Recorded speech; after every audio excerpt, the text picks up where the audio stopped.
we don't just get our sources for Jesus' existence from the Bible. We have, like you said, pagan historians, Jewish historians writing about Jesus' existence. Did Jesus actually exist? I mean, to me, it's crazy that there's still people out there that claim that Jesus didn't exist when there have been so much irrefutable evidence from both Christian theologians to atheist historians, science, everything.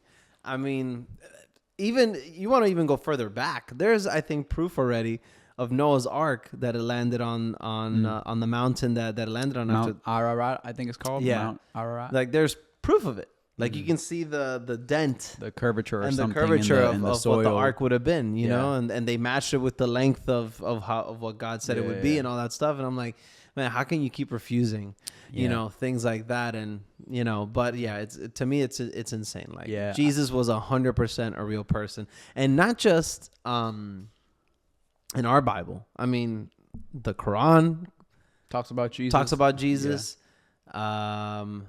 You know, the Jewish Talmud. The Jewish Talmud talks about Jesus. Yeah, they refer to Jesus, not in the nicest terms, but still acknowledge. They still refer to him, and existence. that's actually something that I wanted to point out to the people that think that Jesus' existence was a myth or a fantasy or whatever.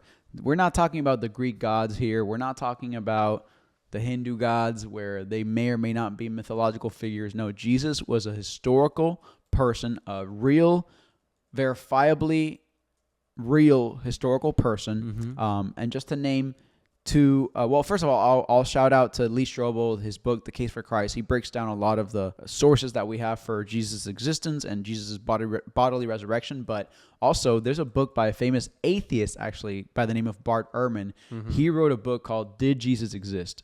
And he actually argues that even though he doesn't believe in Jesus as Lord and Savior, he doesn't believe that Jesus is God, he does argue that Jesus actually existed.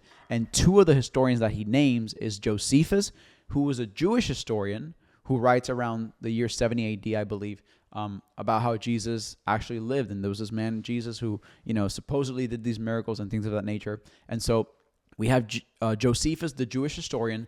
We also have another one. His name is Tacitus.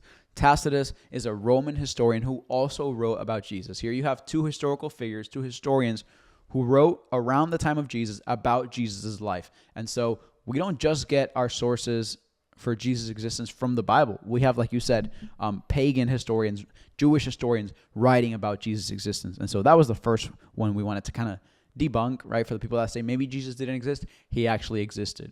Anything else you want to add to that before we go to the next one? No, we can go on. The other question is, did Jesus actually die on the cross, right? I've heard a theory that supposedly, well, what if he didn't actually die on the cross? Maybe he like fainted. Maybe he went into a coma. You know, like when your body goes through a traumatic shock or whatever, like maybe and you just pass out. Right, maybe you were in a coma. Well, the reason, actually the journal of, the American Journal of the Medical Association, something like that. There's a medical journal here in the United States where they did a historical survey about the crucifixion. And first of all, I'll say this much. The Romans were really good at killing people. I was about to say that. They were really good at killing people. That's why they had an empire. Right? They invented, if I'm not mistaken, I believe they're the ones that invented crucifixion. And you know what's funny? Just go ahead. Real quick. No other country ever mimicked, I think, the crucifixion. Because it was so dreadful and it was so cruel and so gruesome. No other country, no other culture, I think, ever mimicked. I could be wrong, but I believe I read that the other day, and I was like, wow, it's actually very interesting, which furthers the, like, yes, trust me, the Romans knew how to kill people. Yeah, absolutely. That's why they had an empire. They were really good at their job. So did Jesus actually die on the cross? Yes, we believe so, based on the historical evidence that, A, the Romans were really good at killing people by way of the crucifixion, and B, in the Gospel of John, we actually know that when the Roman soldier, he pierced Jesus with a spear, what comes out of him, the Gospel of John says, water and blood. And nowadays, we know that that's actually a medical term for what happens in the body when, I think, something about either cardiac arrest or when the body goes into some form of asphyxiation and you die as a result of that.